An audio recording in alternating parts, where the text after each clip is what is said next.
आज की इस वीडियो में आपको बताने वाला हूं विज्ञान का मॉडल पेपर। इसमें से आपको जो है 40 ऑब्जेक्टिव बनाने रहेंगे। इस तरह से आपको एग्जाम में मिलेगा खंड अ वस्तुनिष्ठ प्रश्न, और यहां से जिस तरह से मैं यहां पर टाइप किया हूं प्रश्न संख्या 1 से 80 तक वस्तुनिष्ठ प्रश्न है। इनमें से किन्हीं 40 प्रश्नों को उत्तर देना है।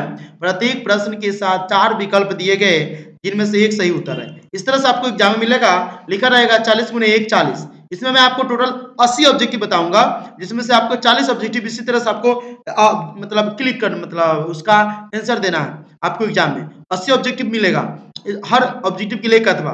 देखिए किस दर्पण की फोकस दूरी ऋणात्मक होती है, तो यहां पर देखिए अवतल दर्पण की फोकस दूरी ऋणात्मक होती है और उत्तल दर्पण की धनात्मक होती है। चलिए आगे देखते हैं, दर्पण की फोकस दूरी ए और वक्रता त्रिज्या आर में क्या संबंध है। तो दर्पण की फोकस दूरी ए और वक्रता त्रिज्या आर में जो संबंध है वह एफ बराबर आर बटे 2 है। एफ बराबर आर बटे 2 है। समान दृष्टि के लिए स्पष्ट दूरी की न्यूनतम दूरी क्या होती है, तो 25 सेंटीमीटर होती है। कई बार ये 10th और 12th के लिए तो खास करके पूछता है। श्वेत प्रकाश का कौन सा रंग यानी वर्ण किसी प्रिज्म से गुजरने के पश्चात सबसे कम झुकता है, तो इसका आंसर हो जाएगा लाल। लाल जो है किसी श्वेत प्रकाश के प्रिज्म से गुजरने पर कम झुकता है। मानव आंख की रेटिना द्वारा बनाई गई छवि होती है, तो मानव आंख की रेटिना जो होती है उसके द्वारा जो छवि यानी प्रतिबिंब जो बनता है वह वास्तविक और सीधा बनता है। वास्तविक और सीधा बनता है। आकाश का रंग नीला प्रतीत होता है, इसके पीछे का कारण क्या है, तो प्रकाश के परिकिरण के कारण। प्रकाश के परिकिरण के कारण आकाश का रंग नीला प्रतीत होता है, दिखाई पड़ता है। इस दर्पण से वस्तु का प्रतिबिंब बड़ा बनता है, तो अवतल दर्पण से। अवतल दर्पण से वस्तु का प्रतिबिंब बड़ा बनता है। निम्नलिखित में कौन सा लेंस निकट स्थित दोष को ठीक करने के लिए उपयोग किया जाता है, इसका आंसर होगा अवतल लेंस। अवतल लेंस जो होता है निकट स्थित दोष को ठीक करने के लिए उपयोग किया जाता है।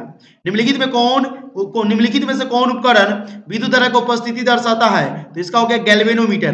गैल्वेनोमीटर विद्युत धारा की उपस्थिति को दर्शाता है। दाएं हाथ के अंगूठे के नियम को किसने प्रतिपादित किया था, तो दाएं हाथ के अंगूठे के नियम को मैक्सवेल ने प्रतिपादित किया था। आगे हम देखते हैं विभवांतर का ऐसा मात्रक क्या है। विभवांतर का ऐसा मात्रक वोल्ट होता है। विभवांतर का ऐसा मात्रक वोल्ट होता है। निम्नलिखित में से किस संयोजन द्वारा प्रतिरोध का मान बढ़ता है, तो श्रेणी क्रम संयोजन द्वारा प्रतिरोध का मान बढ़ता है। आगे देख लेते हैं चुंबकीय बल रेखा की प्रकृति होती है। चुंबकीय बल रेखा की प्रकृति वास्तविक एवं काल्पनिक दोनों होती है। वास्तविक एवं काल्पनिक दोनों होती है। 1 किलोवाट घंटा किसके बराबर होता है, 1 किलोवाट घंटा जो होता है 3.6 गुने 10 की पावर 6 जूल के बराबर होता है। 3.6 गुने 10 की पावर 6 जूल के बराबर होता है। नवीकरणीय ऊर्जा का स्रोत क्या है, नवीकरणीय ऊर्जा का जो स्रोत होता है वो होता है सौर ऊर्जा। नवीकरणीय ऊर्जा का जो स्रोत होता है वो होता है सौर ऊर्जा। कौन सा लेंस अपसारी लेंस भी कहा जाता है, या कौन सा लेंस को अपसारी लेंस भी कहा जाता है, तो अवतल लेंस को अपसारी लेंस और उत्तल लेंस को अभिसारी लेंस कहा जाता है। प्रकाश का प्राथमिक वर्ण कौन है, तो प्रकाश का प्राथमिक वर्ण लाल नीला हरा ये तीनों होता है। प्रकाश का प्राथमिक वर्ण लाल नीला हरा तीनों होता है। निम्नलिखित में से कौन नेत्र का रंगीन भाग होता है, तो आइरिस। आइरिस नेत्र का रंगीन भाग होता है। 1 एचपी बराबर होता है, एचपी का मतलब हो गया हॉर्स पावर, 746 वाट। 1 एचपी बराबर होता है 746 वाट। विशालक शीशा यानी मैग्नीफाइंग ग्लास कैसा होता है, किस लेंस का बना होता है, तो उत्तल लेंस का होता है। मैग्नीफाइंग जो ग्लास होता है वह उत्तल लेंस का बना होता है। जब किसी चालक तार से विद्युत धारा प्रवाहित होती है तो गतिशील कण कैसा होता है, तो गतिशील कण इलेक्ट्रॉन रहता है। गतिशील कण इलेक्ट्रॉन रहता है। एम्पियर घंटा मात्रक है। एम्पियर घंटा आवेश का मात्रक है। एम्पियर घंटा आवेश का मात्रक है। इसका पीडीएफ आपको मेरे व्हाट्सएप पर मिल जाएगा 887321 आप पर व्हाट्सएप करेंगे आपको इसका पीडीएफ मिल जाएगा। निम्नलिखित में कौन सा मात्रक वाट के बराबर है, निम्नलिखित में कौन सा मात्रक वाट के बराबर है, जूल प्रति सेकेंड। विद्युत धारा का मात्रक है एम्पियर। विद्युत धारा का मात्रक है एम्पियर।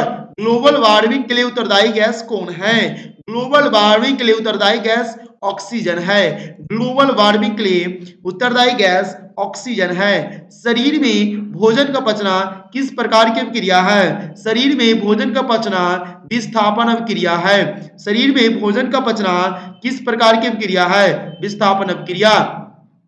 कली चूना पर जब जल डाला जाता है तब अभिक्रिया होती है। तब अभिक्रिया ऊष्माक्षेपी होती है। तब अभिक्रिया ऊष्माक्षेपी होती है। निम्नांकित में कौन सबसे अधिक अभिक्रियाशील है? Cu।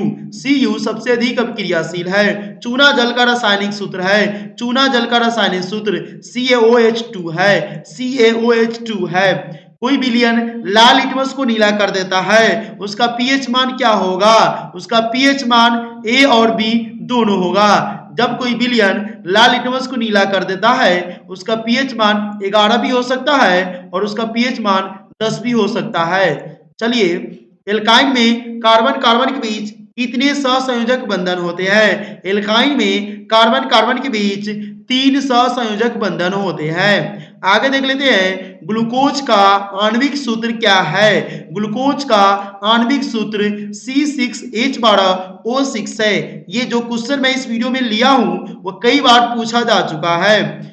उच्च बसीय अम्लों के सोडियम लवण कहलाते हैं। उच्च बसीय अम्लों के सोडियम लवण क्या कहलाते हैं? तो साबुन कहलाते हैं। उच्च बसीय अम्लों के जो सोडियम होता है वो सोडियम लवण साबुन कहलाते हैं। CHO अभिक्रियाशील मूलक को CHO अभिक्रियाशील मूलक को क्या कहते हैं? एल्डिहाइड कहते हैं। क्या कहते हैं? एल्डिहाइड कहते हैं। आवर्त सारणी के किसी आवर्त में बाएं से दाएं जाने पर तत्वों की परमाणु त्रिज्या क्या करती है? तो तत्वों की परमाणु त्रिज्या, देखिए, आवर्त सारणी के किसी आवर्त में बाएं से दाएं जाने पर तत्वों की परमाणु त्रिज्या जो होती है वह घटती जाती है। बाएं से दाएं जाने पर तत्वों की परमाणु त्रिज्या घटती है, लेकिन दाएं से बाएं जाने पर बढ़ती है। निम्नांकित तत्वों को उनके धातु गुण के अनुसार बढ़ते क्रम में सजाना है। लिथियम, ऑक्सीजन, कैल्शियम, बेरिलियम, फेरॉन। तो इसको हम सजाना है बढ़ते क्रम में। तो बढ़ते क्रम में हो जाएगा, सबसे पहले लिथियम, बेरिलियम, कैल्शियम, ऑक्सीजन, फेरॉन। फेरॉन हो जाता है, फेरस फेरॉन होता है। आगे देख लेते हैं, सिलिकॉन क्या है? तो सिलिकॉन जो होता है उपधातु होता है। उपधातु, सिलिकॉन उपधातु होता है। निम्नलिखित में कौन विद्युत धनात्मक तत्व है? Na। निम्नलिखित में कौन विद्युत धनात्मक तत्व है? Na। टिहरी बांध का निर्माण किस प्रदेश में किया गया है? टिहरी बांध का निर्माण उत्तराखंड में किया गया है। निम्नांकित में किस धातु को केरोसिन में डुबाकर रखते हैं? निम्नांकित में सोडियम को केरोसिन तेल में डुबाकर रखते हैं।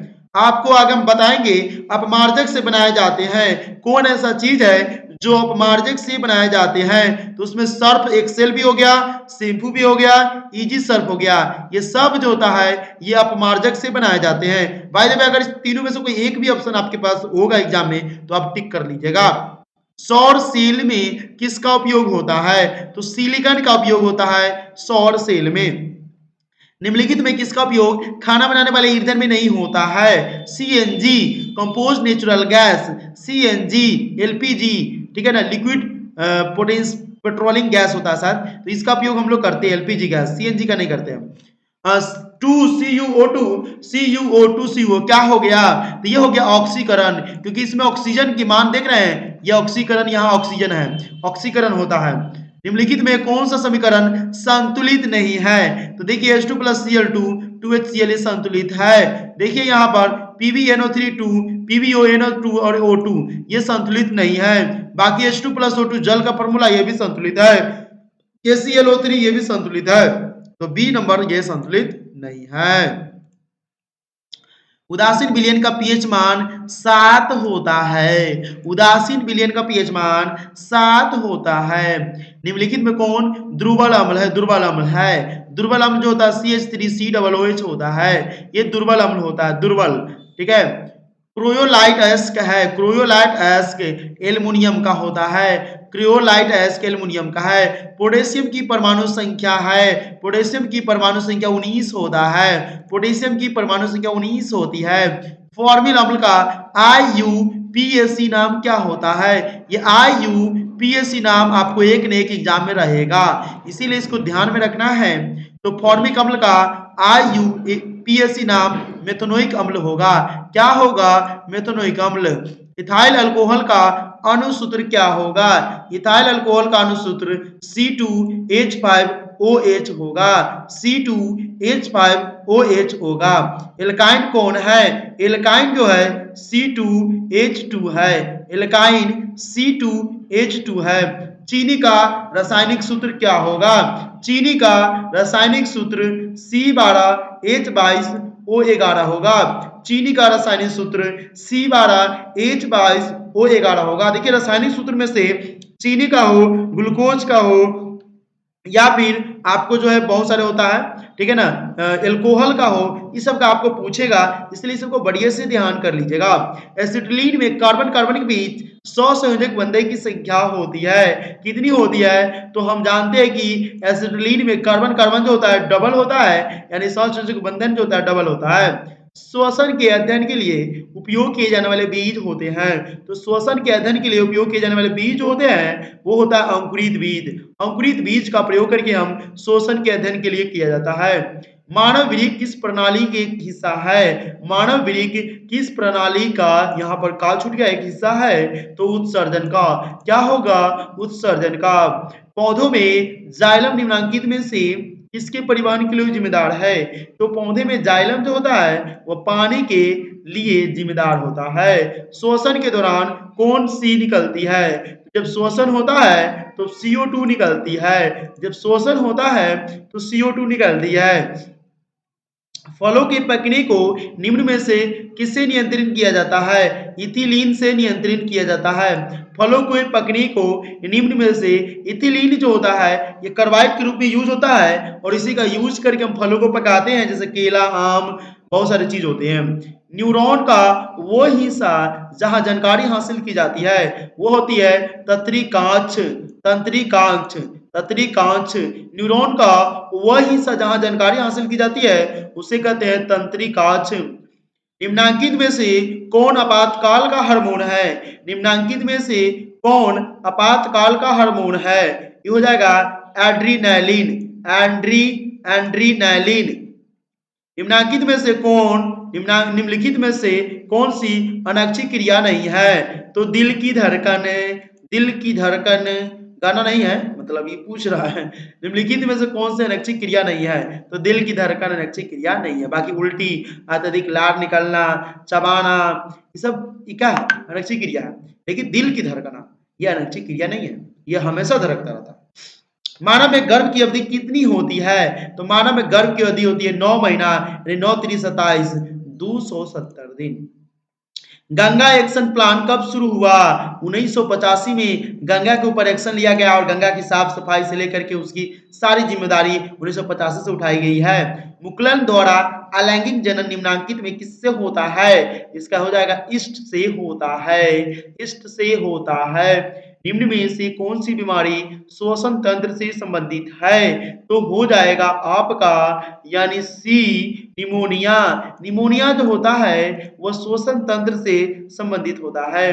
मनुष्य और अन्य मांसाहारी जीव निम्नलिखित में किसका पाचन नहीं कर पाते हैं? मनुष्य और अन्य मांसाहारी जीव जो होता है वह सेलुलोज का ये क्या करते हैं? पाचन नहीं कर पाते हैं, क्योंकि सेलुलोज होता है एक अलग प्रकार की चीज होता है जो मनुष्य या अन्य मांसाहारी जीव उसको पचा नहीं सकता है। इसे तो ये 7-8 के ही बुक में दिया हुआ है। ब्रेन हैमरेज का मुख्य कारण क्या है? जब आप देखते होंगे गांव देहात में बहुत सारे बूढ़े या बुढ़िया होगी जिसकी ब्रेन हैमरेज हो जाती है, उसका मुख्य कारण होता है हाइपरटेंशन। हाइपरटेंशन मतलब ज्यादा टेंशन हो जाना ब्रेन हैमरेज का मुख्य कारण होता है। निम्न में से परजीवी पादप का उदाहरण क्या है? तो हो जाएगा कसकुट्टा। कसकुट्टा। निम्न में से परजीवी पादप का उदाहरण कसकुट्टा है। हृदय से रक्त को संपूर्ण शरीर में पंप किया जाता है, तो ये जो होता है फेफड़ों द्वारा भी, नलियों द्वारा भी और लिंदों द्वारा भी, निलय द्वारा, अंधिरा, तीनों के द्वारा जो होता है हृदय से रक्त को संपूर्ण शरीर में पंप मतलब उसको भेजा जाता है। हाइड्रा में अलैंगिक जनन की विधि क्या होगी? तो मुकुलन होती है। हाइड्रा में अलैंगिक जनन की विधि मुकुलन होती है। जनन संचारित रोग है। जनन संचारित रोग सिफिलिस, एड्स, गोनोरिया। जनन संचारित रोग सिफिलिस, एड्स, गोनोरिया ये सब जनन संचारित रोग है। पुष्प का सबसे बाहरी भाग क्या होगा? पुष्प का सबसे बाहरी भाग प्रायः दलपुंज होती है। ये पूछा हुआ है कई बार भाई लोग, आप लोग इसे याद कर लीजिए। पुष्प का सबसे बाहरी भाग प्रायः दलपुंज होता है। ब्लड समूह ए में कौन सा एंटीबॉडी होता है? ब्लड समूह ए में जो होता है बी एंटीबॉडी होता है। आगे देखते हैं, रक्त में ग्लूकोज की मात्रा निम्नलिखित में से कौन नहीं नियंत्रित करता है? रक्त में ग्लूकोज की मात्रा जो होता है वह गैस्ट्रीन नहीं नियंत्रित करता है। पादप वृद्धि हार्मोन है। पादप वृद्धि हार्मोन जिब्रेलिन है। पादप वृद्धि हार्मोन जिब्रेलिन है। हार्मोन स्रावित होता है। हार्मोन अंतः स्रावित ग्रंथि से साबित होता है। मनुष्य के मुख गुहा में कितने जोड़े लाल ग्रंथियां पाई जाती है? मनुष्य के मुख गुहा में 3 जोड़े लाल ग्रंथियां पाई जाती है। एंड्रोजन है। एंड्रोजन मेल हार्मोन होते हैं। एंड्रोजन मेल हार्मोन होते हैं। मटर को अपने प्रयोग के लिए किसने चुना? मटर को अपने प्रयोग के लिए किसने चुना?